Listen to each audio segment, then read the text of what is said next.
2024 లేదా 25లో డిగ్రీ లేదా బీటెక్ చదివారా? సాఫ్ట్‌వేర్ జాబ్ కోసం ఎదురు చూస్తున్నారా? అయితే కోడ్ జ్ఞాన్ 100 డేస్ కోర్సులో చేరండి. జాబ్ సాధించండి.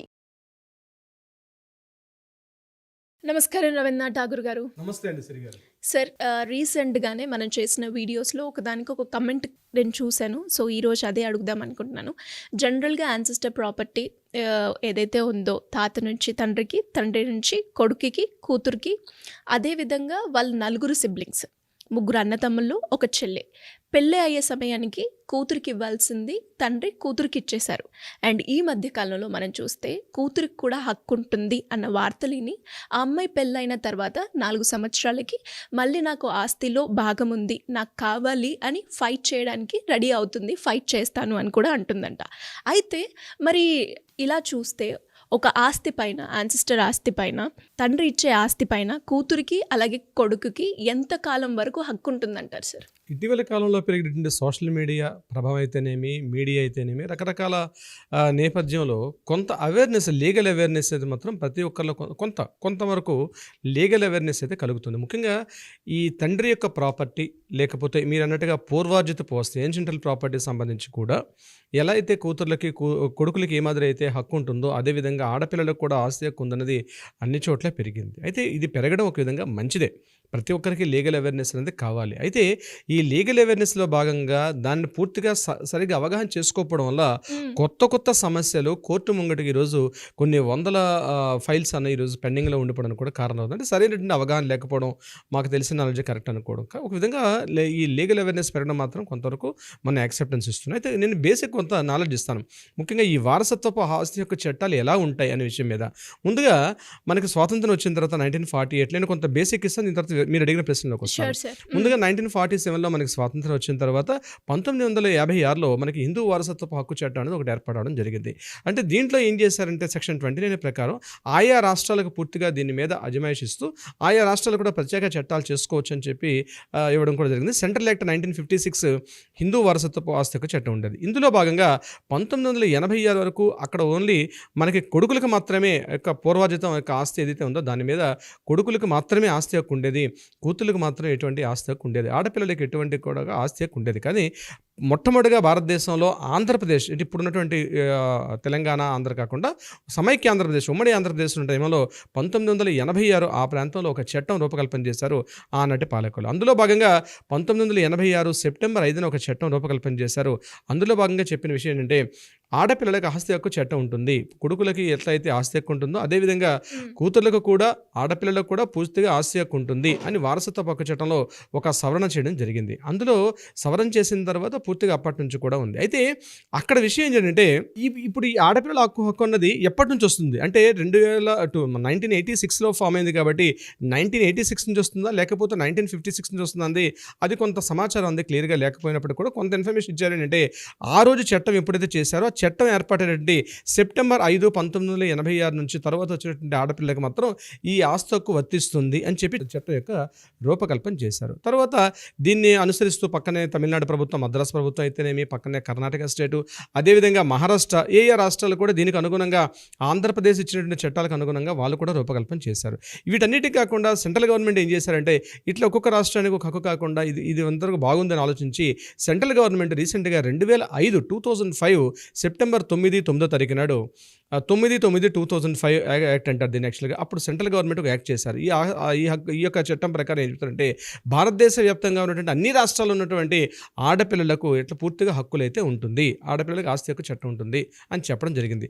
ఆ చెప్తూ చట్టం చెప్పడం ఒకటి, దాంట్లో సెక్షన్ 29A, 29B, 29Cలో రకరకాలుగా డీటెయిల్స్ కూడా ఇవ్వడం జరిగింది. ఈ చట్టాన్ని రూపకల్పన చేసిన తర్వాత అప్పుడు ఆ చట్టంలో ఏం చెప్పారంటే 2005 నుంచి వచ్చినటువంటి ఆడపిల్లలకి ఈ ఆస్తి హక్కు అలానే వర్తిస్తుందని చెప్పి, అదేవిధంగా ఆయా రాష్ట్ర ప్రభుత్వాలు ఏవైతే చేసుకున్నారో, ఉదాహరణకి మన రాష్ట్ర ప్రభుత్వం అప్పుడు ఉమ్మడి ఆంధ్రప్రదేశ్ ఏదైతే చేశారో 1986 యాక్ట్ ప్రకారం కూడా ఈ చట్టం వర్తిస్తుంది అని ఒక యాక్ట్ అయితే తీసుకొని రావడం జరిగింది. దీన్ని రెప్రో యాక్టివ్ అంటారు, రెప్రో ప్రాస్పెక్టివ్ అంటారు. అంటే రెప్రో యాక్టివ్ అంటే చట్టం ఎప్పుడైతే ఏర్పాటు చేశారో చట్టం ఏర్పాటు చేసిన నుంచి అమల్లోకి వచ్చిందని రెప్రో యాక్టివ్ అంటారు. దీన్ని యాక్చువల్గా ఉండేది. దీని మీద తర్వాత 2005 తర్వాత కూడా మహారాష్ట్ర ప్రభుత్వం మొట్టమొదటిగా ఇది రెప్రో యాక్టివ్ అంటే 2005 నుంచి మాత్రమే ఈ చట్టం వర్తిస్తుందని చెప్పి ఒక కేసులో చెప్పడం జరిగింది. తర్వాత రీసెంట్గా ఢిల్లీ ప్రభుత్వం ఏం చేశారంటే ఇది రెప్రో యాక్టివ్ కాదు, ఇది రెప్రో ప్రాస్పెక్టివ్ అని చెప్పి, అంటే ఢిల్లీ హైకోర్టు వినీత్ శర్మ అనే కేసులో ఏం చెప్పారంటే ఇది కేవలం 2005 నుంచి వచ్చినటువంటి యాక్టివ్ అమ్మాయిలకు మాత్రమే కాదు, పూర్తిగా 1956 నుంచి కూడా ఈ చట్టం మొట్టమొదటిగా ఏర్పాటైంది కాబట్టి, వారసత్వ హక్కు చట్టం ఏర్పడింది కాబట్టి 1956 నుంచి ఈ చట్టం అమల్లోకి వస్తుంది కాబట్టి 56 నుంచి చేసుకున్నటువంటి మ్యారేజెస్ అన్ని కూడా వర్తిస్తాయి.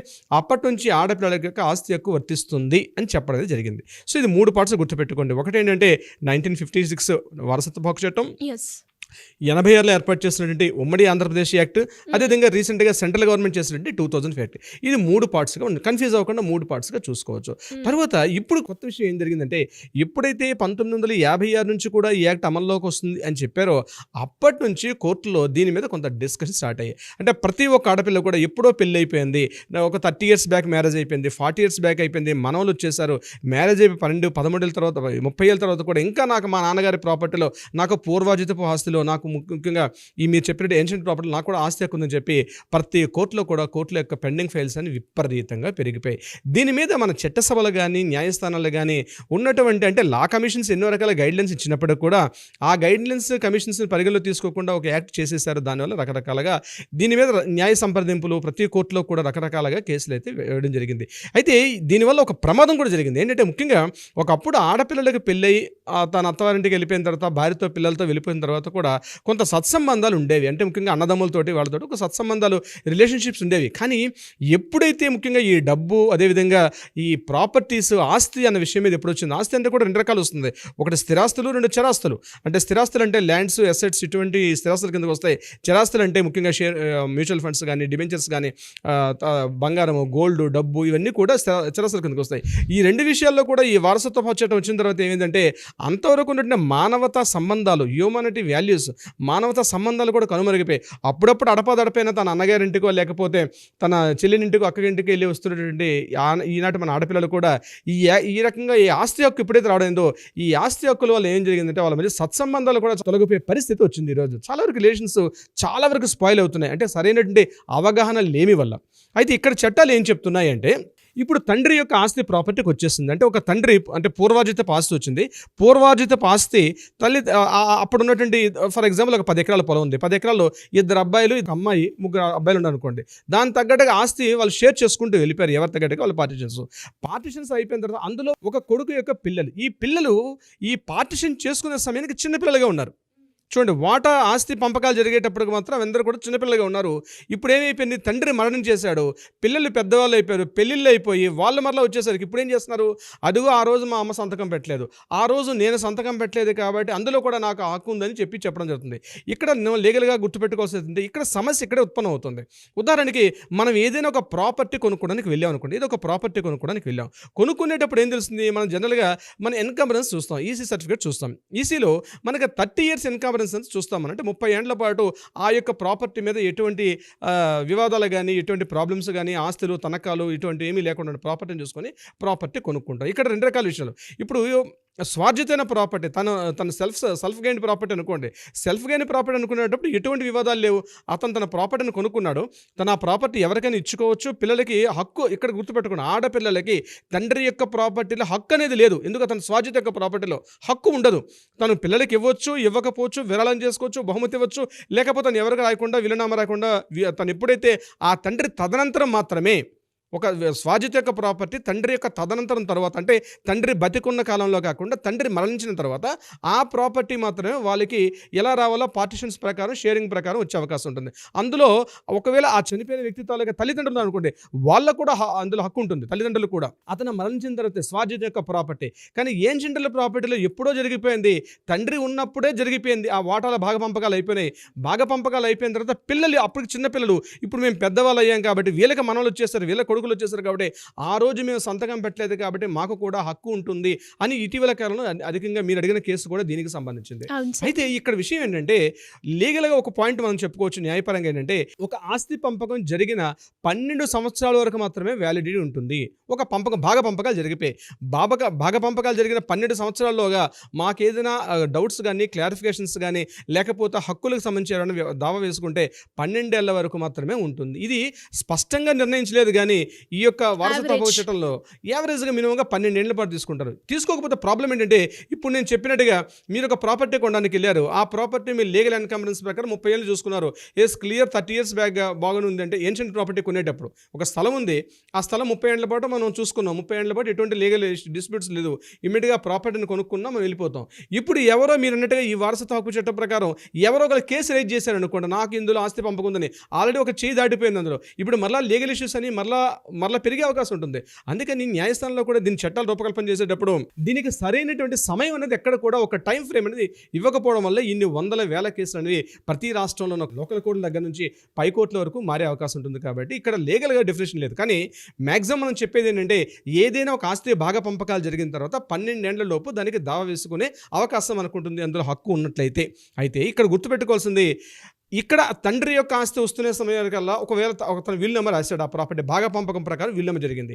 వీలునామా రాసే ప్రక్రియలో కూడా వీలునామాలో క్లియర్గా రాసుకోవాల్సి వస్తుంది, తను స్వార్జితం ఎంత ప్రాపర్టీ సంపాదించాడు, నా భాగ పంపకం నా కూతురికి ఎంత భాగం ఇస్తున్నాను, కొడుకుకి ఎంత భాగం ఇస్తున్నాను అని, మనవలకు ఉంటే మనవలకి ఎంత భాగం ఇస్తున్నాను అని చెప్తూ, ఒకవేళ ఆయనకి పూర్వీకుల ఆజితం ప్రకారం వచ్చినట్లయితే తన ఏదైతే షేర్ వచ్చిందో ఆ షేర్ వరకు మాత్రం అధికారం తప్పించి మొత్తం దాంట్లో నాకు ఇంత వస్తుంది కాబట్టి అని చెప్పడం కాకుండా, తనకి ఏదైతే డివిజన్ చేస్తాం సుమారు 10 ఎకరాల పొలం, అందులో భాగ పంపకాల ప్రకారం ఈయనకు ఒక 2 ఎకరాల పొలం వచ్చింది అనుకోండి, ఆ 2 ఎకరాల వరకు మాత్రమే వీలునామా రాయాల్సిన అవసరం ఉంటుంది, దానికి సంబంధించిన విషయం. ఇంకొకటి రెండో పాయింట్ ఏంటంటే, ఇప్పుడు నేను కాల పరిమితి చెప్పినట్టుగా ఇది 12 ఏళ్ల వరకు మాత్రం ఉంటుంది. నెంబర్ 2 ఏంటంటే, ఆ ప్రాపర్టీస్ ఏవైనా భాగ పంపకాలు కూడా ఖచ్చితంగా రిజిస్ట్రేషన్ చేయాల్సిన అవసరం ఉంది.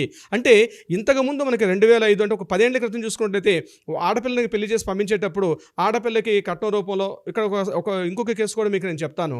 ఆ కేసు ప్రకారం ఏంది, ఉదాహరణగా తండ్రికి 4 ఎకరాల పొలం ఉంది, 4 ఎకరాల పొలంలో ఏం చేశాడు, 1 ఎకరం పొలం అమ్మి ఆ వచ్చిన డబ్బు ఆ అమ్మాయి యొక్క కూతురు పెళ్లి చేసి పంపించేశాడు.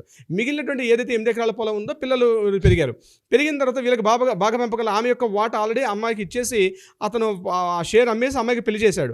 ఇప్పుడు పిల్లలు పెద్దవాళ్ళు అయ్యారు, కొడుకులు పెద్ద అయ్యారు, వీళ్ళకి భాగ పంపకాలు ఆమె వాటా ప్రకారం అమ్మేసి ఇచ్చేసాను కాబట్టి నేను ఈ మిగిలినటువంటి ల్యాండ్ అంతా కూడా అబ్బాయిలకే రాసిస్తానని చెప్పి అయిపోయిన తర్వాత ఈ ఆడపిల్ల ఏం చేసింది, నాకు కూడా ఆస్తి హక్కు చట్టం వస్తుంది కాబట్టి నాకు మరలా ఆస్తిలో వాటా ఇవ్వమని చెప్పి ఆ అమ్మాయి వచ్చే అవకాశం కూడా ఉంది. ఖచ్చితంగా ఇటువంటి సందర్భాల్లో కూడా పెళ్లి చేసామా, లేకపోతే మరో రకంగా ధనం ఇచ్చామా, మరో రకంగా కట్నం ఇచ్చామా అన్నటువంటి ఏవి కూడా ఇక్కడ పరిగణలోకి రాకుండా సరిసరి కదా ఆ అమ్మాయి కూడా ఆస్తి హక్కు ప్రకారం తండ్రి యొక్క పూర్వీకుల ఆస్తి ప్రకారం వచ్చే భాగ ప్రకారం డెలివరీకి అమ్మాయిని తీసుకెళ్లేటప్పుడు కానీ ఇటువంటి సందర్భాల్లో అమ్మాయికి మేము చాలా వరకు అమౌంట్ ఇచ్చాము, సో అవి లెక్కలోకి రావంటే అవి లెక్కలోకి రావండి. డెఫినెట్గా అమ్మాయి కూడా ఈ సందర్భంలో కూడా తన యొక్క ప్రాపర్టీకి మిగిలిన ప్రాపర్టీ ఆ రోజు ప్రాపర్టీ చేసి అమ్మి పెట్టారు, అదేవిధంగా పెళ్లికి సంబంధించి కొంత ధనాన్ని ఇచ్చాము, కొంత ఇచ్చామంటే అది కుదరని పని. ప్రాపర్టీ ఏదైతే ఉందో డెఫినెట్గా ఆ పూర్వార్జితమైన ఆస్తి ఏదైతే ఉందో తప్పనిసరిగా అమ్మాయి కూడా ఆస్తి హక్కు అయితే ఉంటుంది. అయితే టైం లిమిటేషన్ మాత్రం అక్కడ వరకే పెట్టారు. కానీ నేనేమంటానంటే నా వ్యక్తిగత అభిప్రాయం, ఈ ఏవైతే ఇప్పుడు చట్టాలు ఉన్నాయి 2005 వచ్చిన యాక్ట్ కావచ్చు, ఢిల్లీ హైకోర్టు ఇచ్చిన తీర్పు కావచ్చు, అదేవిధంగా బాంబే హైకోర్టు ఇచ్చిన తీర్పులు ఇవన్నీ కాకుండా ఒక కూలంకుషమైన ఆస్తి యొక్క అమ్మాయికి ఇప్పటివరకు రాస్తుంటే తండ్రి ఎలా భాగ పంపకాలు చేసుకోవాలనే విషయం మీదే మన యాక్ట్లు చెప్తున్నది తప్పించి ఇప్పుడు ఆడపిల్లలు కూడా ఈరోజు సంపాదించుకుంటున్నారు, అమ్మాయిలు కూడా ఈరోజు తన సొంత ప్రాపర్టీ సంపాదించుకుంటున్నారు, ఈరోజు జాబులు చేసుకుంటున్నారు, ఉద్యోగాలు అన్ని రకాలుగా కూడా అమ్మాయిలు వచ్చారు. కాబట్టి ఇమ్మీడియట్గా ఆడపిల్లలు కూడా తమ ఆస్తి హక్కుని ఏ రకంగా భాగ పంపకాలు చేసుకోవాలి అనే విషయంలో కూడా కోర్టులు ఈరోజు కొంత ఆలోచించి దానికి కూడా ఒక చట్టపరిధిలోకి చట్టసభల ద్వారా దాన్ని తీసుకొని రాగలిగితే రాబోయే కాలంలో ఒక మంచి భవిష్యత్తు నిర్మాణం చేసుకోవచ్చు. ముఖ్యంగా ఈ ఆస్తి గొడవలు, ఆస్తి పంపకాలు, భాగ పంపకాల విషయంలో మాత్రం క్లారిటీ ఉండే అవకాశం ఉంటుంది. కేవలం ఇప్పటివరకు తండ్రి యొక్క ప్రాపర్టీ మీద భాగ పంపకాలు జరుగుతుంది తప్పించి ఈరోజు ముందు దూరదృష్టితో ఆలోచించి ఇప్పుడు ఎట్లయితే చిన్న ఎగ్జాంపుల్ చెప్తానండి సిరి గారు, ఇప్పుడు ఒక చోట ఫ్లైఓవర్ కట్టాలంటే రాబోయే 50 సంవత్సరాల్లో ఇక్కడ ఎంత జనాభా వస్తారో, ఇక్కడ రాకపోకలు ఎన్ని అవుతున్నాయి, ఈ రోజు గంటకి ఎన్ని వెహికల్స్ ప్రయాణిస్తున్నాయి కాబట్టి రోజుకి ఈ జంక్షన్లో ఎన్ని వెహికల్స్ ప్రయాణిస్తాయి కాబట్టి ఈ లెక్కన పెరుగుతున్నటువంటి వాహనాలను రద్దీ దృష్టిలో పెట్టుకొని ఈ జంక్షన్లో రాబోయే 50 ఏళ్ళు ఎంత రద్దీ వస్తుందో ఊహించుకొని ఎంత సైజులో ఫ్లైఓవర్ కట్టాలి అన్నది ఎలా అయితే నిర్ణయించుకుంటారో ఈ రోజు పెరుగుతున్న జనాభా అవసరాల దృష్ట్యా నేనేమంటానంటే చట్టసభలకి లా కమిషన్స్కి నాదొక చిన్న బీయింగ్ ఎన్ అడ్వకేట్గా సూచన ఏంటంటే ఆడపిల్లలు కూడా ఈరోజు ఆస్తులు సంపాదించుకుంటున్నారు, స్థిర చరాస్తులు సంపాదించుకుంటున్నారు కాబట్టి భవిష్యత్తులో పెరుగుతున్నట్టు ఈరోజు కుటుంబ అవసరాలు కావచ్చు, లేకపోతే కుటుంబ పరిధి ఏదైతే ఉందో ఆ పెరగడం అనేది తగ్గడం అనేది తన పిల్లలకి ఎలా ఇచ్చుకోవాలి. సో ఆడపిల్లలు కూడా ఆస్తి భాగ పంపకాలు ఎలా చేసుకోవాలి అనే విషయం మీద కూడా చట్టసభలో ఒక చట్టం ఒక రకం మనకి యాక్ట్స్ వస్తే డెఫినెట్గా రాబోయే తరాల్లో ఇటువంటి వాద్యాలు లేకుండా గొడవలు లేకుండా క్లియర్ కట్గా ఉండే అవకాశం కూడా ఉంటుంది సిరి గారు. Great sir. మరి అలాగే ఎవరికైనా కూడా ప్రాపర్టీస్ రిలేటెడ్గా ఎనీ ఇష్యూ ఉన్నా లేదంటే ఫ్యామిలీ పరంగా ఎలాంటి ఇష్యూస్ ఉన్నా కూడా దానికి లీగల్గా మేము వెళ్ళాలి అనుకునే వాళ్ళు మిమ్మల్ని మీ గైడెన్స్ కావాలి అంటే ఎలా అప్రోచ్ అయ్యే ఛాన్స్ ఉందంటారు? తప్పనిసరిగా ఆడపిల్లలు కావచ్చు, ఈరోజు ఉన్నటువంటి కేసులు ఎక్కువగా మనకు జరుగుతుంది ఈ డివోర్స్ కేసెస్, మెయింటెనెన్స్ కేసెస్, అదేవిధంగా ప్రాపర్టీ కేసెసే మ్యాక్సిమం 80% నిధులు అవే ఉన్నాయి. కాబట్టి డెఫినెట్గా దీనికి సంబంధించి ఏమైనా డౌట్స్ ఉన్నా లేదా కేసుకు సంబంధించిన వివరాలు ఏమైనా తెలుసుకోవాలని కూడా కింద స్క్రోల్ అవుతున్న నెంబర్ని కాంటాక్ట్ చేయగలిగితే లీగల్ టీం వాళ్ళకి అప్రోచ్ అవుతారో దానికి సంబంధించిన పూర్తి న్యాయ సలహా సంప్రదింపులు కూడా ఇవ్వగలుగుతారు. సిరి గారు, thank you sir. Thank you so much. Thank you so much Siri గారు.